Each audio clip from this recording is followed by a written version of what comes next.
Hello, and welcome to the Blueprint Roundtable. Today, we're going to talk about a topic in honor of Women's History Month. We actually have a really cool topic, and the question is, do women have less opportunities in the workforce today? So here is where that question stemmed from. This is a topic that I think, given any women in the workforce, we all have unique perspectives, but that theme is resounding across all of us. And I think it comes down to the basic concept of we have to make different choices a lot of times than our male counterparts in our respective professions. I think it's transcendent across industries. So, just from knowing individuals in the medical field and educational field and sales field, we might have the opportunity to go for that job, but we might have to make the decision of it's not the right time for our family.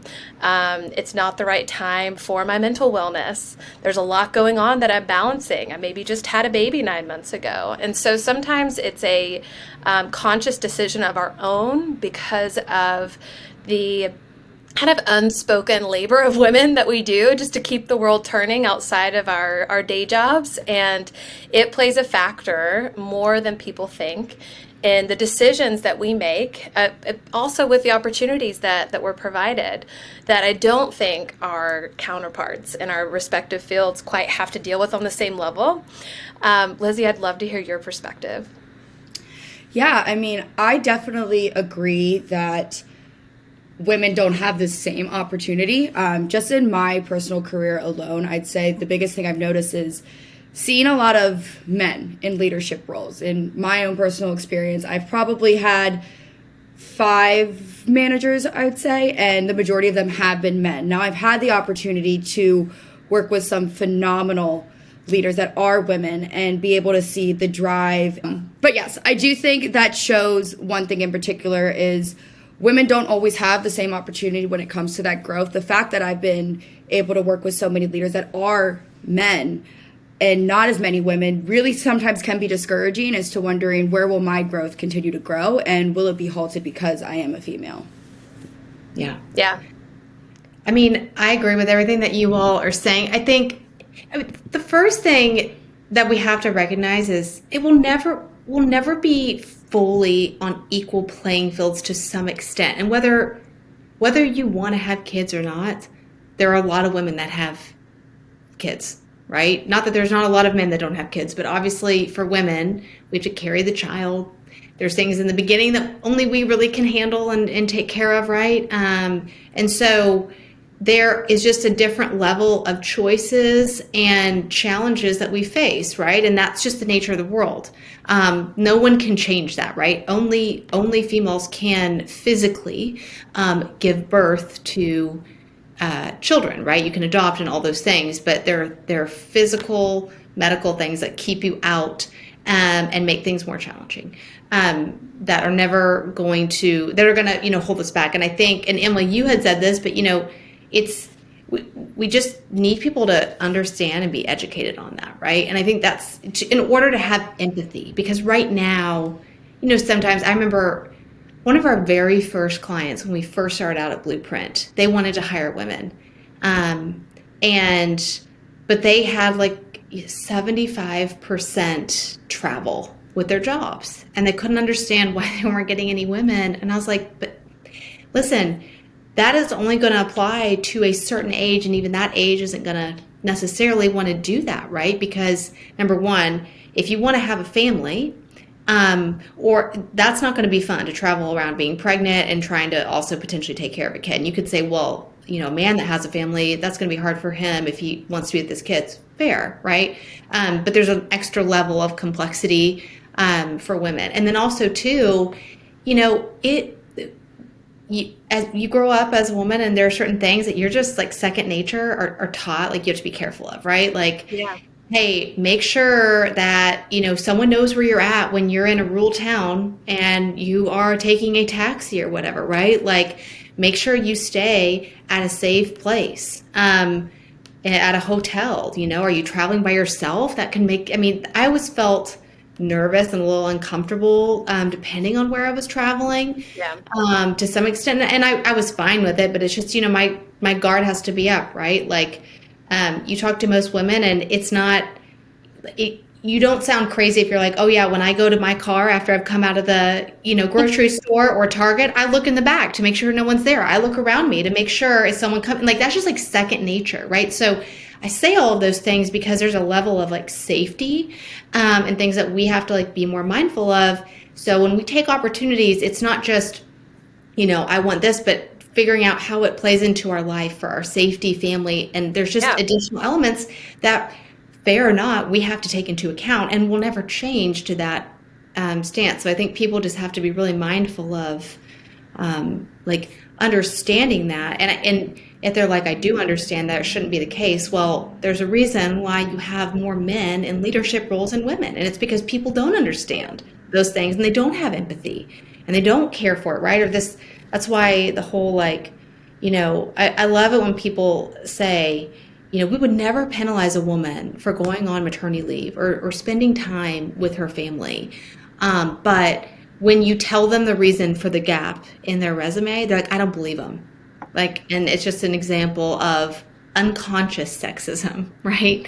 So funny. So you say that about like the safety, and like I remember obviously have experience in the individual contributor sales model, right, at a very high level, where you're with like the best of the best in a great way, and it felt very accomplished. But there would be, people that are asking about, well, why couldn't you have done a there and back flight? Why'd you have to stay overnight? And it's like, because I don't feel comfortable getting into an Uber at 4:30 in the morning by myself, going to an airport, and then also not getting back until 11:30 or 12, and then getting into another Uber by myself. And so even at this age, and it's like hard to explain that, and it's just this unknown and this lack of the female perspective and what it is to be us in the world. And it's interesting, the empathy piece is huge. I think we're getting more and more there. I think especially with newer generations where you have dual income households and things have to be divided to survive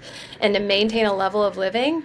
But if we all sat with ourselves for a minute, we're all here, male and female, because a woman had us and for however that happened, right? And on a very like non-romantic level, right? Like the economy can't continue on a global scale unless people continue to be born.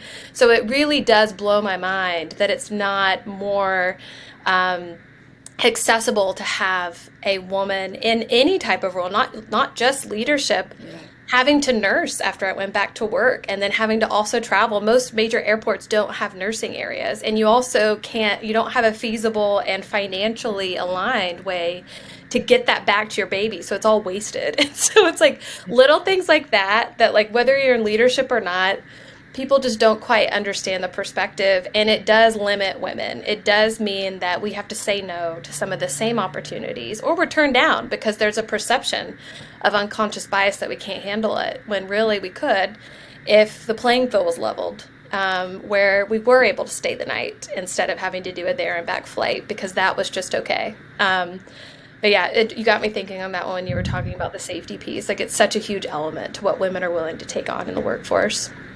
Yeah, totally. The founder of Spanx, I can't remember her quote verbatim, but she says like, I'd take a working mom over anyone any day, because what she has to balance for like the temper tantrums, the food pickiness, all of these things, and she's got to try to keep calm and get all that stuff done. I know she can execute, and I know she can plan and do those things. And so I'm not wording it as well as she did. But it really is a way of like the amount of, whether you've had a kid or not, like the way that our brains work and how we plan and how we execute, when we have to, right? Like we aren't, and I was talking to someone about this the other week, but like the bar that we have to hit for things to be like good or acceptable is pretty high. And it's pretty high our whole life, no matter, what type of family you're born into, where you live, where you come from. Like there are certain things that like we just are born into having to execute at a pretty high level. And so, for that matter, like that's where we can handle a lot of different things, because that is expected of us, right? I'm sure you can think of people that are not doing that, but as a whole, at the end of the day, what we, to get from good to great is not that big of a jump to some extent, because of the level we're already executing at. So anyways, my 2 cents on the matter. Yeah.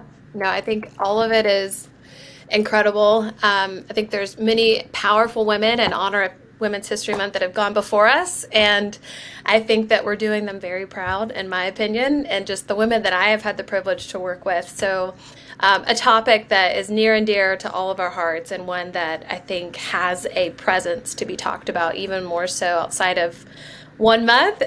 But hopefully, this is just one drop in the bucket to get us where we ultimately want our daughters to be one day. Yeah, for sure. Yeah.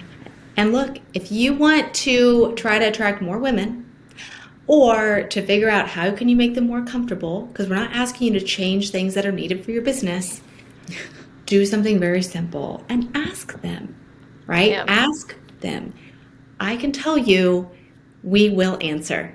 And we'll give you pretty realistic things. Like most time, like, hey, I don't expect you to change the fact that we need to have in-person meetings in order to be successful for this type of role.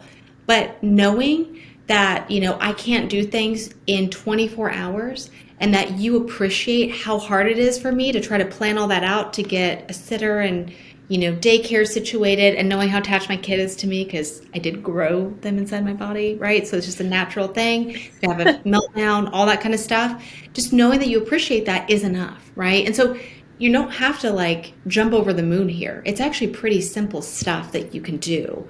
And, not judging someone for when they have a gap in their resume, being willing to have that conversation with women, right? Yeah. Hey, where's this gap from? Why was this short? You would be surprised how, I would say 8 times out of 10, it's because of a really valid reason. So true. What's funny is odds are if you ask and you really think about it, they probably already told you. You just didn't hear them. So I think active listening, and really just the appreciation. I think women are willing to move the moon, especially for those we love. And Yes. for our careers in particular, that is a passion. But that appreciation goes a long way, outside of any financial payout of what we accomplish on a day-to-day basis. So really good point. Totally. I agree. Well, that's all the time that we have today. But thank you, ladies, for joining. Till next time, we'll see ya. Bye.